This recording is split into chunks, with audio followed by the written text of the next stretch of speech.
You promised me that land, Dad. You said it would be mine someday. That's basically the same as a will. Let me back up. 63 years on this earth, and I thought I'd seen every flavor of disappointment a man could taste. I was wrong. The call that changed everything came on a Tuesday morning in late September, while I was sitting on the back porch of my farmhouse in rural Tennessee, drinking coffee and watching the mist lift off the pond.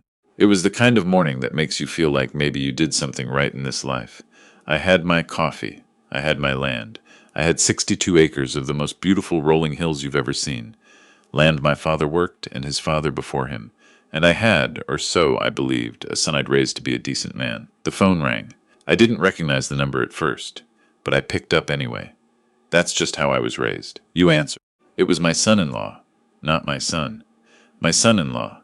He didn't say hello. He didn't ask how I was doing. He said, "Sir, I need to discuss something important with you regarding the property." His voice had that particular tone people use when they've rehearsed what they're going to say, and they think the rehearsal makes them sound reasonable. I set down my coffee cup. "What property?" I said, though I already had a feeling I knew. "The farm," he said. "Gwendolyn and I have been talking, and we think it's time to formalize the arrangement." The arrangement. My daughter's husband was calling my family land an arrangement. "I'm not aware of any arrangement," I said. There was a pause. Then, "She said you always told her the farm would stay in the family, that it would go to her. I want to be precise about something here. I had said, more than once over the years, that I hoped the farm would stay in the family, that I hoped my daughter would love it the way I did. That was different from making a promise. That was different from signing anything, and that was certainly different from an arrangement. But I didn't say any of that on the phone. I just said, "I'll talk to Gwendolyn." "She's standing right here," he said. And that's when I understood this call wasn't spontaneous. This was planned. They were sitting somewhere together, maybe their kitchen table, maybe the living room of the house I helped them buy when they were first married, and they had decided together to call me and claim my land. My daughter got on the phone. She didn't sound embarrassed. She sounded prepared. "Dad," she said, "we need to talk about the future of the property. Let me tell you something about my daughter. I love her. I have loved her since the moment I held her in that hospital room in Nashville 31 years ago, and she grabbed my index finger with her whole fist and didn't let go. I watched her grow up on that farm. I taught her to ride a bike on the gravel driveway, let her name the barn cats, took her fishing at the pond every summer until she decided she was too old for that kind of thing, which happened right around when she started dating my son-in-law. His name is Prescott, and yes, he goes by Prescott, not Prez, not Scott, not anything normal. Prescott, full name, every time. That should have told me something. She met him at a conference she attended for her marketing job. He was a consultant. Consulted on what, I was never entirely sure. He wore very clean shoes. He had opinions about wine. He called my farmhouse rustic the first time he visited, and he said it like rustic was a problem to be solved. I'm not a man who forms snap judgments. I gave Prescott years. I gave him the benefit of every doubt I had. When he made comments about the farm being inefficient, I let it go. When he suggested I could liquidate the asset and move somewhere more convenient, I let that go too. When he looked at my pond, my father's pond, where I scattered my mother's ashes 20 years ago, and said it was a liability, I smiled and changed the subject. I let a lot of things go over the years because my daughter loved him, and because I genuinely believed, that family is worth the friction. But I am getting ahead of myself. I need to tell you how I got the farm in the first place, because you need to understand what it meant, what it cost, and why what came next hurt as deep as it did. My father was a tobacco farmer. Before that, his father grew soybeans and corn. Neither of them were wealthy men. The land was theirs. But the margins were always thin, and there were years, I know this because my father told me, where they weren't sure if they'd make it through the winter without borrowing. I grew up understanding that the land wasn't just property. It was the thing you didn't sell. It was the thing that kept you standing when everything else fell. When I was 22, fresh out of the army and back in Tennessee, my father handed me the deed to a corner plot of the farm, 12 acres at the north end, and said, "Prove you can work it. Not give it to you, not here's your inheritance. Prove you can work it." I spent 6 years proving it. I grew hay. I raised a small herd of cattle. I worked a second job at a hardware store in town until 11 o'clock some nights. I saved every dollar I didn't spend on seed and fencing and equipment repair. When my father got sick, his heart, it was always going to be his heart. I took over the full 62 acres and I ran it. Not perfectly, not without mistakes, but I ran it. My wife, God rest her, worked right alongside me until our daughter was born, and then she worked from home while raising her. We were not rich people, we never pretended to be. But when the farm was paid off, when we owned every acre outright with no bank holding a note against it, that felt like the kind of wealth that actually matters, the kind you can stand on. My wife passed 8 years ago.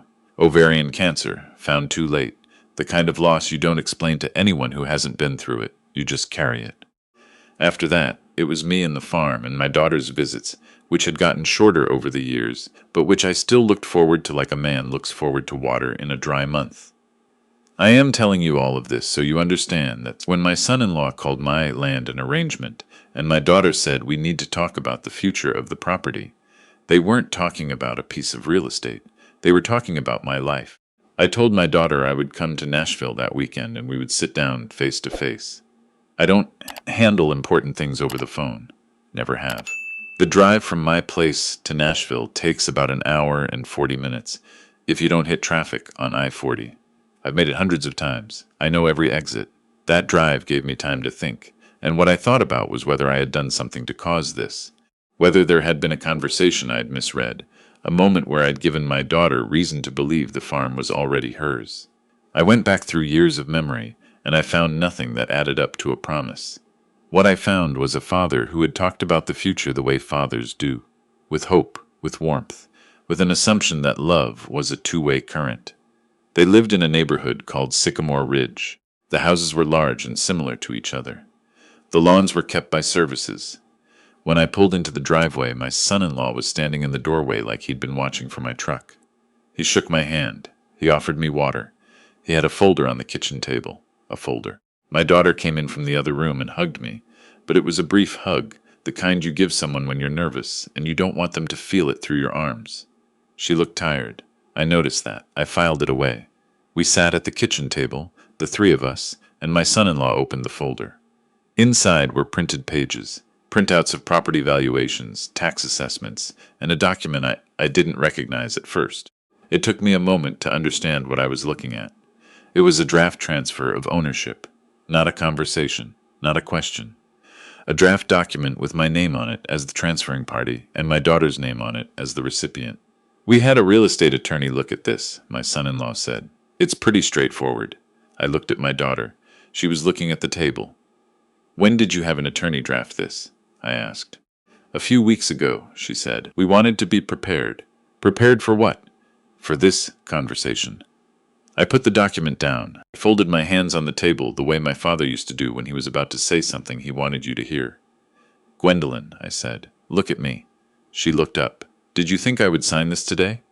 She didn't answer right away. My son-in-law answered for her. We're hoping to get the process started. There are tax advantages to transferring earlier rather than later for everyone involved. I didn't ask you, I said quietly, not unkindly, but clearly. He stopped talking. Gwendolyn, I said again, is this what you want? I think it makes sense, Dad. The farm has been in the family. It should stay in the family. You said that yourself. I did say that. So why are we even having this conversation?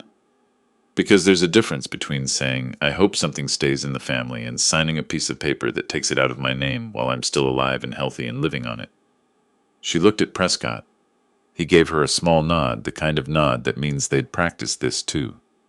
We're not asking you to move, she said. You could stay on the property. We'd work something out. Something in my chest went very still.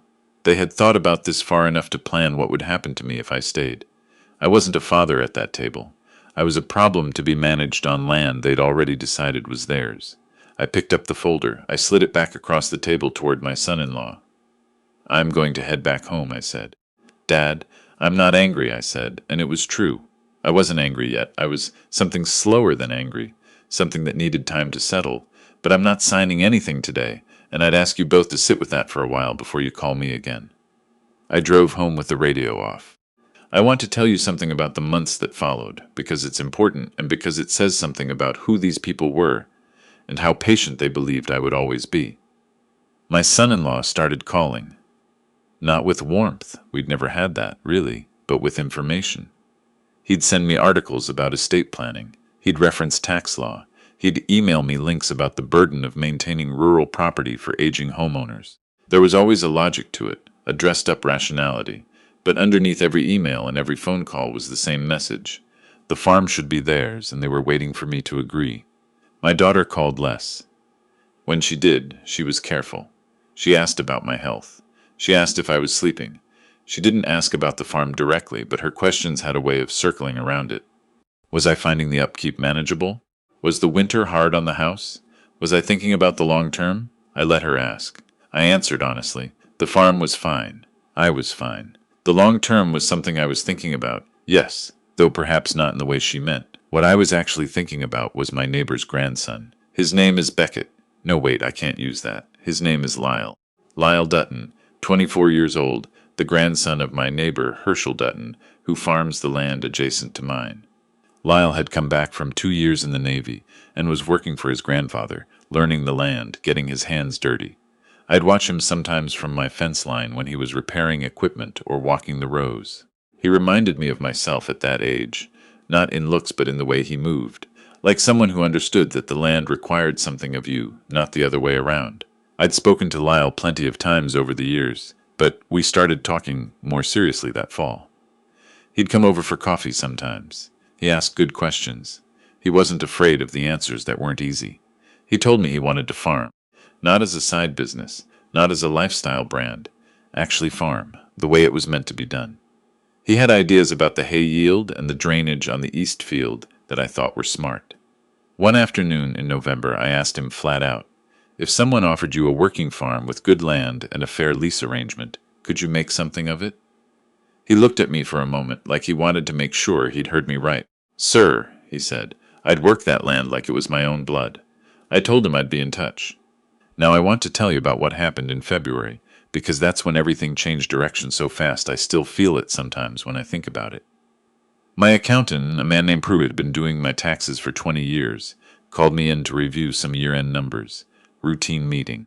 But while we were going through paperwork, he pulled out a document and set it on the desk and looked at me over his glasses in a way that told me this was not a routine moment. I need to ask you something, he said. Did you authorize anyone to request copies of your deed and property tax records? I had not. He showed me a records request that had been filed with the county assessor's office. It was signed, and this is the part that made me sit very still in that chair, with my name, not my daughter's name, not my son-in-law's name, my name. Someone had requested copies of my property documents and signed my name to the request. Pruitt had only found out because he'd filed something on my behalf with the same office, and the clerk mentioned, almost in passing, that they'd already been in contact with me recently. Pruitt knew I hadn't been in contact with anyone. I am not a man who jumps to conclusions. I sat with this for a week. I made some calls. The records request had been filed from a fax number I traced back to the office of my son-in-law's real estate attorney, the one who drafted that transfer document months earlier. Someone had used my name without my knowledge or consent to pull records on my own property. I called my attorney, a woman named Frances Whitcomb, who has handled everything from my wife's estate to a property line dispute with a difficult neighbor and who I trust completely. I drove into Nashville and sat across from her and laid out everything. The call from my son-in-law, the folder, the drafted transfer, the records request, all of it. She listened. She took notes. She did not get excited or use words like fraud and forgery loosely. She was measured and careful. At the end she said, "This is serious. You need to understand that." I did understand that. She advised me not to confront my daughter or son-in-law directly yet. She said we needed to document what we had and understand what, if anything, had been done with those records before we moved. I went home. I looked out at my land, the pond, the barn, the tree line my great-uncle planted in the 1940s, and I made a decision, not out of anger. I want to be clear about that, because I think people expect revenge to come from anger, and this didn't. What I felt was something quieter and more certain. I felt like a man who had been asleep and was now fully awake, and who could see things clearly in a way he hadn't allowed himself to before. I called Frances the next morning. I told her what I wanted to do. She was quiet for a moment. Then she said, "That is your right." I had already spoken with Lyle Dutton about a long-term lease structure. I'd had an independent appraiser out to assess the value of the working farm. I'd spoken with the director of a land trust organization based in Knoxville that worked to preserve family farmland through conservation easements. And I had made an appointment with an estate planning attorney in a different city from my usual attorney, someone with no connection to anyone in my family's circle. Over the following 6 weeks, I restructured everything. I placed the farm under a conservation easement with the land trust. This meant the property could never be developed, subdivided, or sold for non-agricultural use. It would be a working farm, legally, permanently, and I leased the operational rights to Lyle Dutton for a period of 25 years, with a right of first refusal to purchase. The lease was fair, priced at a level that let him actually run the operation without being bled dry, and in exchange I retained the right to live on the property for the remainder of my life. The farm wasn't going anywhere, but it also wasn't going to my son-in-law. I told my daughter in person. I drove to Nashville on a Saturday morning, and I sat across from her in her kitchen. Just the two of us. I asked Prescott to give us some time, and I told her what I had done and why. She went through several things in the span of about 10 minutes. Disbelief first, then a kind of frantic searching for an angle. Could it be undone? Was I sure? Had I thought about this carefully? Then she cried, which was hard to watch. And finally, something shifted in her face that I hadn't expected. She got very quiet. I told her about the records request. I told her that someone had signed my name to a document they had no authority to sign. I told her that Francis was still reviewing what, if any, legal exposure existed. My daughter looked out the window of her kitchen for a long time. Then she said, very quietly, "I didn't know about that." I believed her. I still believe her. The records request had Prescott's attorney's fax number on it. Prescott, I think, was moving pieces on a board he thought he had more time to arrange before I noticed. What happened between my daughter and her husband after that day is their story, not mine. I will only tell you that Prescott did not stay in that house in Sycamore Ridge through the following spring. That my daughter called me 6 months later and cried differently than she had in that kitchen, not with desperation but with something like relief, and also shame. That I told her the shame wasn't necessary. That I told her I loved her. That I told her the farm would always be a place she could come to. Lyle Dutton planted his first crop on the east field the following April.